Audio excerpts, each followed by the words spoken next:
Hey everybody, welcome to another episode of the Nerd Herders. My name's Nick. I'm Rich. I'm Dana. And this is another installment of Dana Explains, everybody's favorite segment. If you have never seen Dana Explains, basically Dana has not seen many movies. Correct. And so occasionally Rich and I give her a movie that we feel like she should have seen. Mm-hmm. And then she explains it. Yeah, So pretty easy. this week's movie is the classic film Spirited Away. Okay. Before we even begin, before we get your thoughts on this, we should just say this is a classic movie. It's by many regarded as Miyazaki's masterpiece. It's probably my favorite film from him. Yeah, it's tough. There's a lot of good ones, but if you were to say what is one Miyazaki film I have to see, this would be the one that I would probably give first, which we did here. So, Dana, what did you think of Spirited Away? Well, if you've seen The Good Dinosaur, and have you all seen The Good Dinosaur? I have not actually You've seen not. The Good Dinosaur. Okay, this does not spoil the movie of The Okay. Good Dinosaur. There's one part where the dinosaur, Arlo, and his little friend Spot, the little boy, Okay. they're, on their journey, and they find, I forgot what it was, like a plant or something, and they ate the plant, and in the movie, they, hallucinated Okay. for, in, this Disney Pixar kids movie. They hallucinated for, a good, 5 or 6 minutes. That was this whole movie. I just felt like I was hallucinating. Okay. It was ridiculous. You got some notes. I have 3 pages of notes. So, first it started out, and there was just this random guy sitting in a chair, introducing it, oh, this is going to be the best movie, I love this It's probably Chinese guy. John And Lasseter. I was okay. Yeah, the what? founder of Pixar. Yeah, and creator of Toy Story. And he said something about subtitles, and then I just sat there for a good minute and was like, if this movie is going to be in subtitles, I will not be watching it. Luckily, it didn't. But when they were describing the girl, which I think I only know her as her fake name, Sim. I don't remember what her other one was, if that was even her real fake name. I don't know. But they were describing her as, whiny and spoiled, and it was almost like they were describing me. So I felt a little bit of a connection with her. Right off the bat, you're already relating to the character. At the beginning of the movie, it kind of reminded me of Inside Out, because they were moving, and, she didn't really want to move. Okay. And then she started to be spoiled about her flowers again. So that was kind of like me again. And then, it started to remind me of a horror movie, because they were like, let's go in, this abandoned place, because that would be cool. Why? Why would you go in there? That doesn't make sense. Clearly something bad is going to happen, and not only was it bad, it was just, wacky. And then he said it was an abandoned theme park. I would like to know which theme parks he has been to, because I have not been to any that would look like that if they were abandoned. Well, you also don't live in Japan. I guess not. Is that where this movie took place? It is a Japanese movie, yes. Does that mean it takes place in Japan?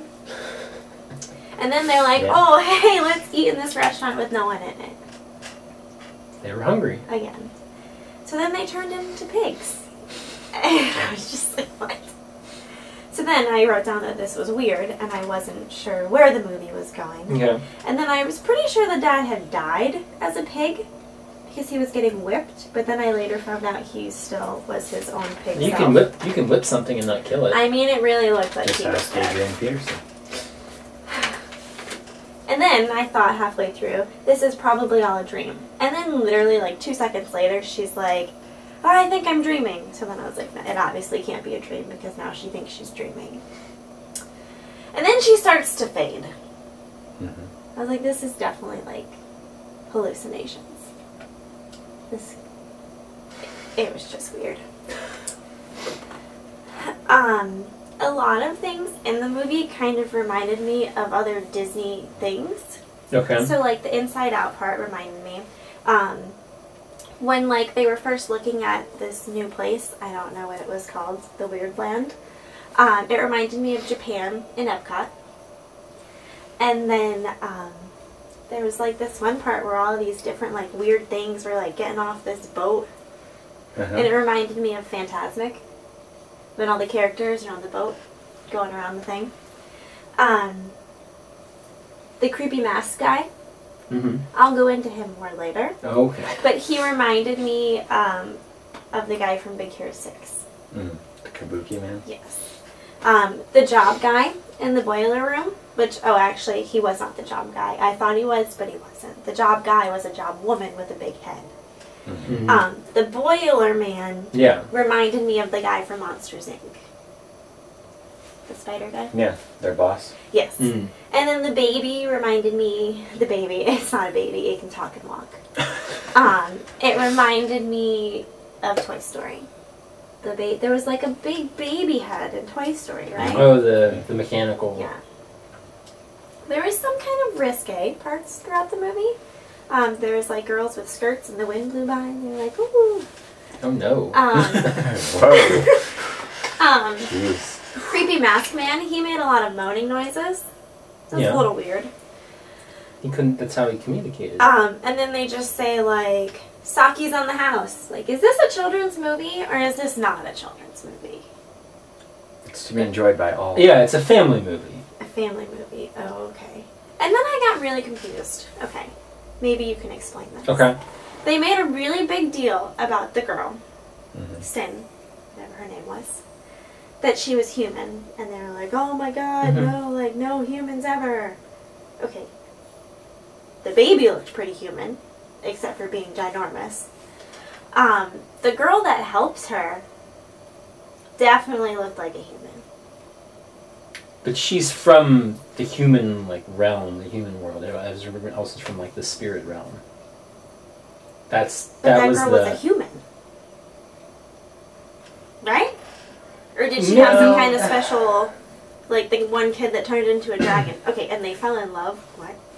They're like 7. But when they're saying human, maybe they're meaning like Earthling. You know, like it's kind of like Han Solo in Star Wars is a human. Yeah. But he's not a human. He's from Coruscant. Which reminds me, I did write down that it reminded me kind of Star Wars, of all the weird creatures. Okay. So, I guess that makes sense. I'll take that back. Alright, so I guess we can talk about the shadow thing. No face? Yeah, which, getting into, finally found out he has a name, and it's No Face. Yeah. Which kind of reminded me of Ghostface. Okay. Which I thought was Ghostface Killer? a pretty good knockoff, because they're wearing the same thing. White mask, black, same thing. Okay. And I guess technically ripped off Scream. he is a killer because he ate the little frog. He ate a lot of things. Well, eventually, yeah. So I first started off by liking him. I thought he was just kind of intriguing, the way that he was, and how he was kind of like... He's pretty iconic. Yeah. While we're on the subject of No Face, what happened just last night after you saw this movie? I saw the movie. Okay. Went to Moe's. A restaurant, for those who don't know what Moe's is. No, it's our friend's house. This girl walks in line, black shirt, ghost face on it. Well, no face. No face. And I looked at Nick and I said, I know exactly what that is. I don't understand why you would wear a shirt with his face on it, but she did. Because it's a great movie. Yeah. So, alright, so... Wait, I didn't finish No Face. Okay, yeah, keep going. Okay, so I was like intrigued by him because he was kind of like really into the girl. And I wanted to know like what his connection was, like why was he helping her so much? Because he was helping her in the beginning. And then he just started to become like a douche. Like he was just eating everyone and then being really mean to people. And then I stopped liking him. And then she saved him again when she left at the end, and I thought it was just kind of weird how he was just like, as soon as he left, he was like puking everyone and like peeling off everyone he ate. And then he started following her again, and then in the end it doesn't even tell you like why he was so into her. Like why did he want to help her? I don't know. Anyways. There was just a lot. And I was like an hour and a half into the movie. And I was like, okay, you know, I could pretty much stop this movie and just go on with my life. Okay. But that extra half hour, I was like, I'll watch it because I want this to be explained. I want it to be explained, like, why she was there or how this whole world happened. Nothing. No explanation. So I was very unhappy with the ending. I was glad because she got back with her parents.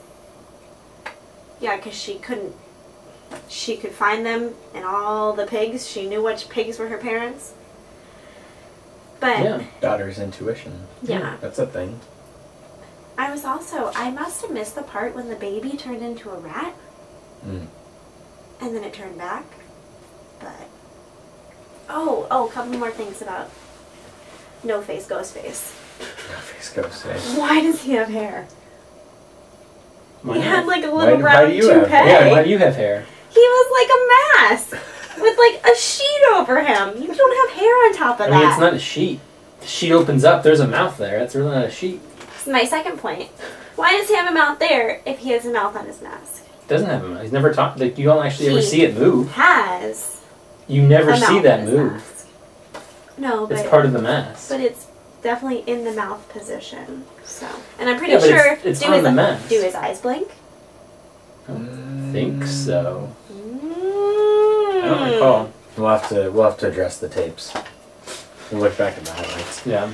Yeah. So, alright, so you thought the movie was weird. I did think it was weird. But why didn't you like it? Because it was, like, weird. I just couldn't get into it because, like, just, like, one weird thing after another was happening. And, like, it wasn't enough that there was one big-headed lady, but she just happened to have an identical twin sister. Like, they just kept, like, throwing things at you, and you're like, that's enough. Like, stop milking it. Just tell me what happened and why. Miyazaki, stop milking it. So, did you even, like, appreciate, like, the animation? It looked nice. It looked like a movie. The design of the characters? Nothing? Nothing got you? So was there anything redeeming about this film for you? No Face. So you did like No Face. At the end, because he turned back into his normal creepy self. But it was kind of sad he had to stay there with, what was her name? Grandma? Nana? Mm-hmm. I think he would have wanted to follow her around more. Okay, so, the guy who made this, Miyazaki, is considered a legend in animation. Really? And this is, like I said at the start, considered by many to be his masterpiece. Okay. With I'd that like in to mind, see others. You'd like to see Would you? Well, not like to like in like a I can't wait way. Well, now here's my question for you. He has done a number of films with a wide range of like themes and stories. Many more are a little more grounded in reality, and some are, I don't know. This might be his most kind of like fantastical. Yeah, I mean, out there. there's Porco Rosso. Yeah. Eh. But I mean, you like, This is there's probably, like The Wind Rises and stuff Yeah, like that. well, yeah, The Wind Rises is definitely the most grounded. Would you be interested in seeing Except for when they're in the air. something? Would you be? You're the worst. Would you be interested in seeing something else a little more grounded of his? Like, is there anything of this, or are you just kind of like, I don't even want to? I'm just ready for the next movie. I don't know if I'd want to see another of his. Okay. But it's not that the movie was bad.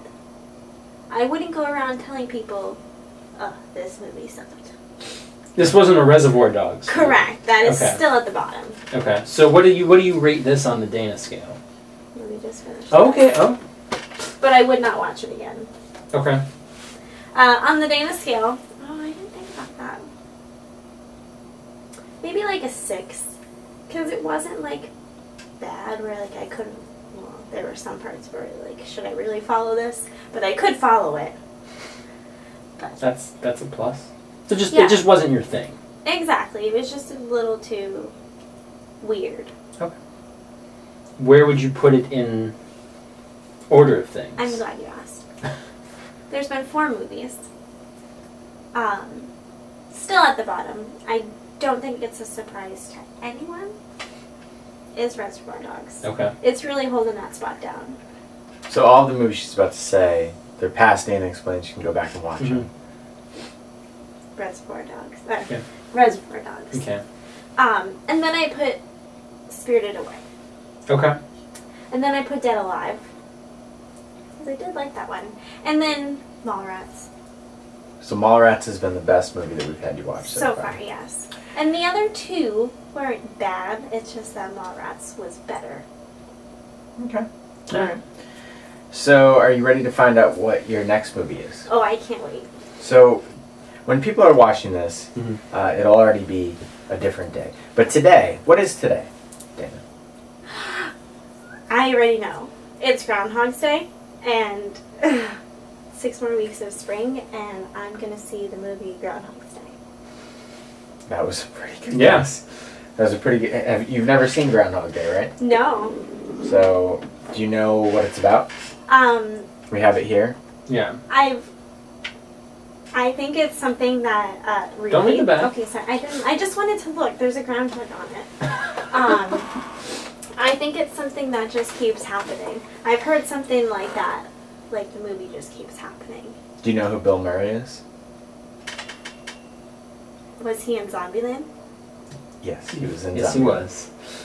And that is probably the only movie that she has ever seen Bill Murray in, unless you might have seen Garfield. No. She hasn't even seen that. Wow. I'm okay with that one. Yeah. When she saw Zombieland, which was also recently, she did not know who he was. No. I didn't know that was him in the movie. So we'll be back, hopefully quicker than the turnaround time on Spirited Away. Yes. Yeah. To report back on how what you thought of Groundhog Day. Yes. It's one of my favorite movies of all time. I don't know. What about you? I mean, I don't know if it's my favorite, but I really like it. All right, so we'll see what Dana thinks. I'm excited. And that was Dana Explains. So, what is Dana wrong about Spirited Away? Yeah, she is. But she's probably wrong. But comment in the comments what you think about that. Do you agree with her thoughts, her criticisms of Spirited Away? You can comment or you can tweet at us. I'm at Stonks. I'm at Rich Belson. Dana is not at anything. I am not at Twitter. Dana's at NoFaceGhostface. Yeah. You should make that. You should make a Twitter with that. That should be your Twitter handle. You can tweet at the channel at oabeer_official, and you can email us at overbeerofficial@gmail.com. If you have any suggestions for what Dana should watch, go ahead and tweet at us or email us and let us know. You can find us on Facebook at facebook.com/overbeer. And you can find us on YouTube by clicking on this video or searching YouTube for Over a Beer and Nerd Herders. Like we've said many times on the show, we don't have a custom YouTube URL yet. We're about halfway there. We do need 100 subscribers. So if you like these videos, please share them with your friends and subscribe to our channel. But until next time, that's going to wrap it up for today. We'll see you guys later.